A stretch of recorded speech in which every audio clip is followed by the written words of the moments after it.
Ele também, conquanto o personagem que eu vou mostrar agora seja um personagem político, que eu conheci antes dele ser político, quando eu digo conheci, não é fomos apresentados, percebi a existência dele e comecei a olhá-lo. Ah, tá. Em 1980, por aí. No Rio de Janeiro ele fazia parte de um programa com... Quem era, meu Deus? Era um programa popular no SBT. E... Como é o nome? Segundo o nome do apresentador 80. Era Franco. E não era o Moacir, ele faleceu, ele era produtor de televisão, foi diretor, foi apresentador, faleceu faz poucos anos. E o Roberto Jefferson era um coadjuvante no programa que dava opiniões jurídicas. Ele sempre foi um ótimo comunicador. Ele é jurista, sempre advogado. foi, e não é só porque tem advogado ruim dessa de fala, mas ele era expressivo. Ele é bom. E sempre foi. E também cheio de picardia, engraçado. Tinha um certo banditismo na lógica dele, que fazia tudo ficar, assim, engraçadamente perverso. Ele tem um nas análises, falar, né?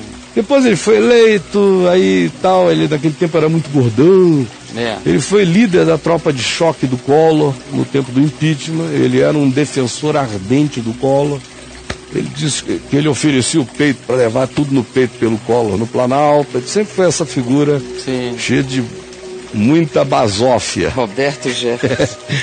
e frequentemente de peito mesmo. Ele jogava muito com a basófia. Mas ele não é do tipo que sai correndo. Ele fica para encarar o cacete. Ele fica. Aí veio, enfim, um outro episódio importante na vida dele, que foi o Mensalão. Quando o PT assumiu e ele lá, Dirceu e companhia, fizeram aquele acordo da mesada para a moçada votar conforme os interesses governamentais, deu no que deu. Sim. E ele acabou onde acabou, o Dirceu também, tal. Aí depois de passar por uma série de enfermidades e coisas do gênero, ele foi preso e não ficou tanto tempo preso, teve a prisão aliviada, por uma série de progressões, de direitos, de tecnicalidades do processo. Tecnicalidades. E saiu. E deu uma entrevista histórica. Porque não é que ela tenha valor político, embora o grande valor político dela seja mostrar o tipo de natureza humana que a gente tem no Congresso brasileiro. Que tipo de alma, que tipo de interpretação da vida, que tipo de olhar, que tipo de sacanagem cognitiva está presente no olhar desses indivíduos. E isso fala muito sobre não só a natureza dele, a natureza de muitos dos pares que têm a mesma atitude, talvez até a maioria, mas fala sobre a natureza de muitos de nós, de como a gente, quando a gente está perdido, a gente tende a se associar com o bandido. Tende.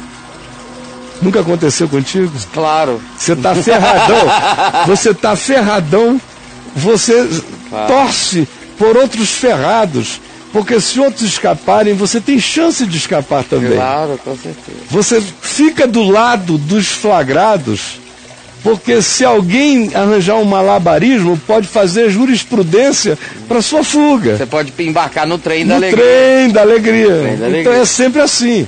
Você está traindo sua mulher. Quem é o seu melhor amigo? É um cara impoluto, que não trai a esposa, que não conversa sobre o assunto. Você até para de visitá-lo. É um traidor safo. Você quer um outro que diz assim, pô, cara, isso como é que foi ontem lá? Foi bom?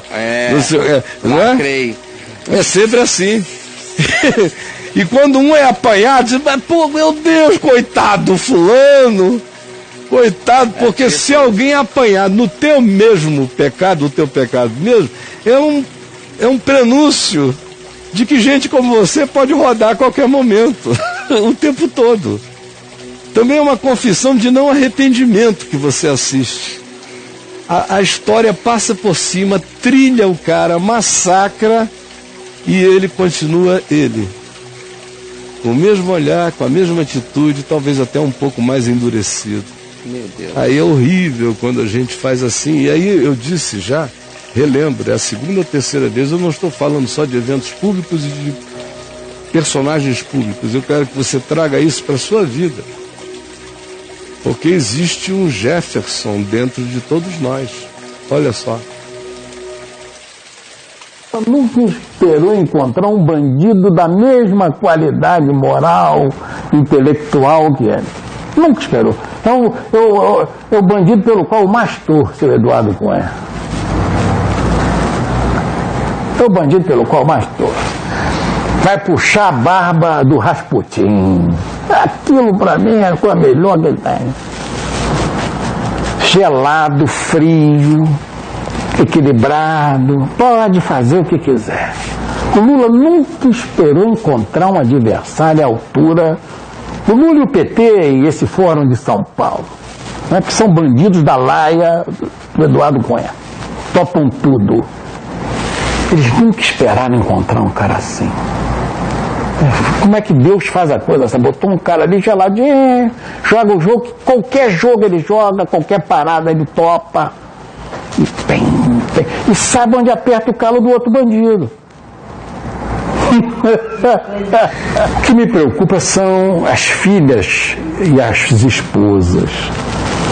Mulheres bonitas, cheirosas, entram lá naquele meio e elas vão ser assediadas.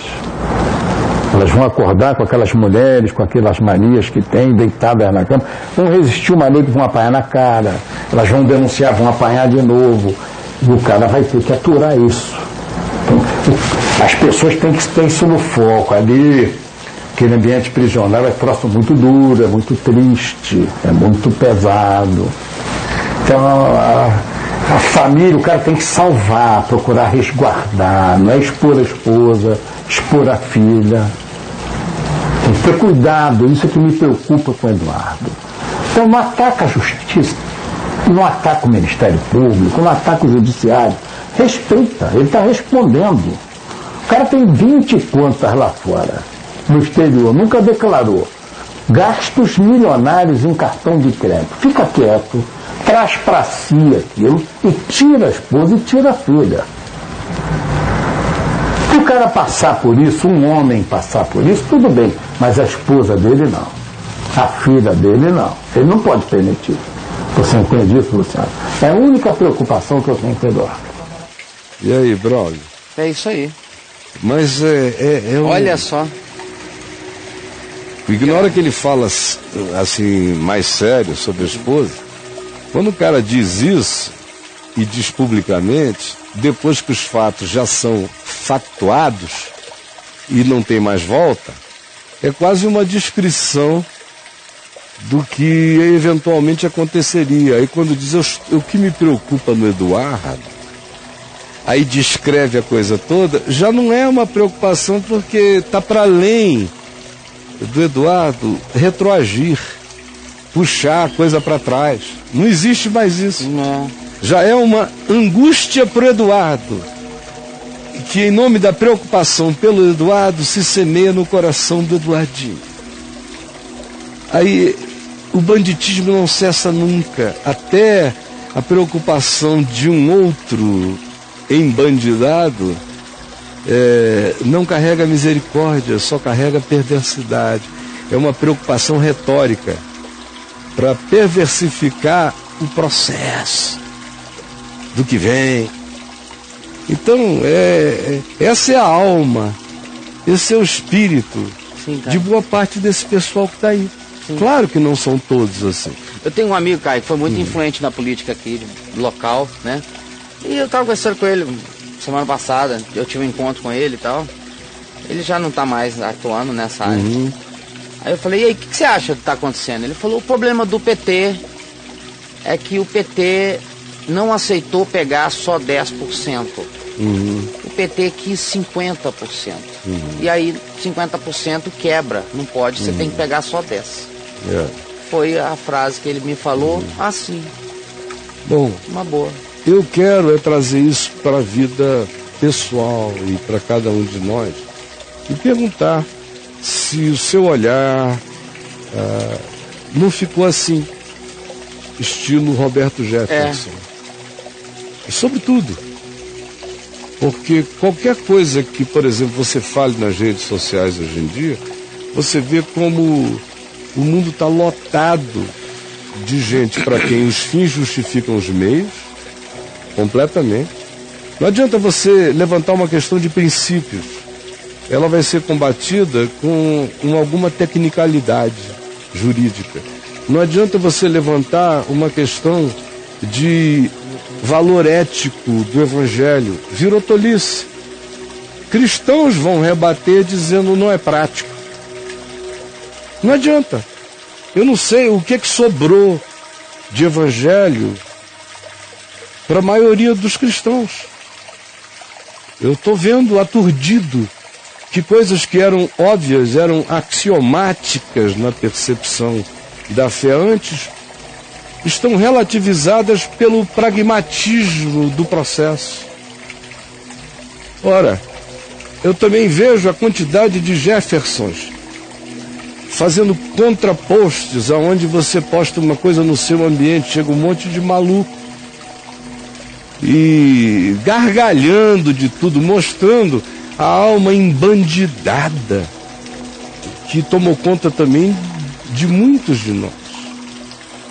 E quando a gente não consegue ser fiel na dimensão pequena, a gente não será fiel em nenhuma dimensão maior. É o que Jesus disse, e eu estou falando outra vez de princípios.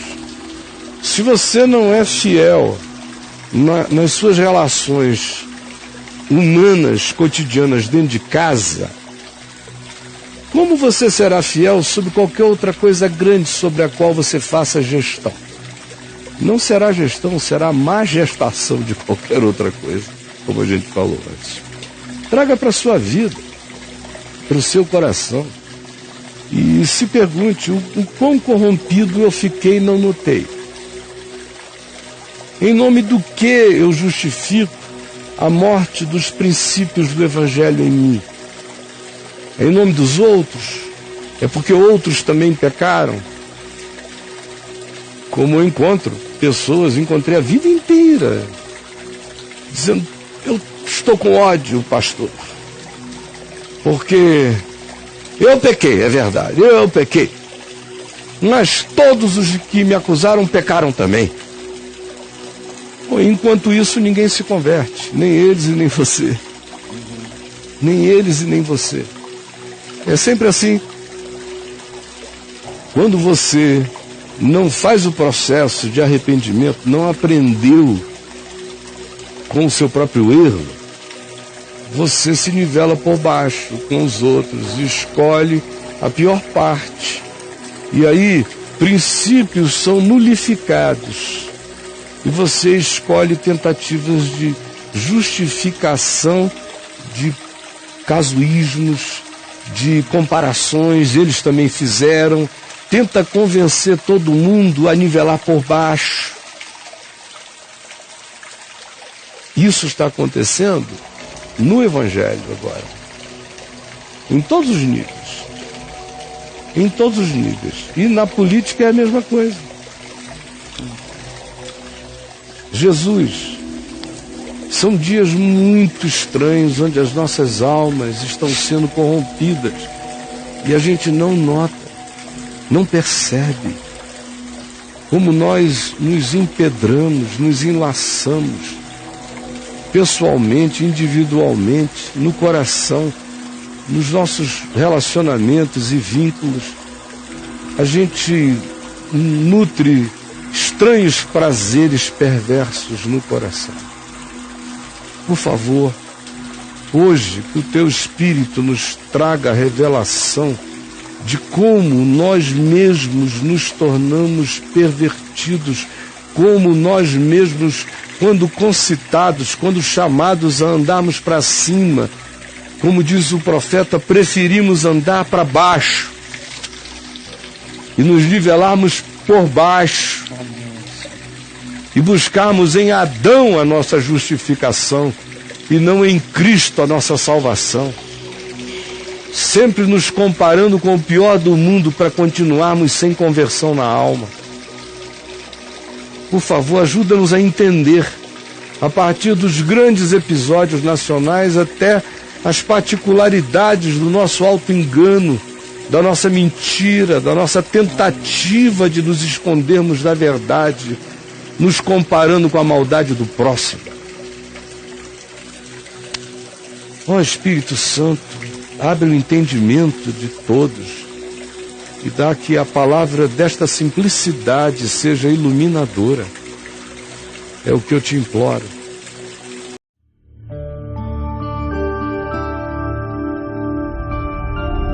Vem IVTV, o canal é você.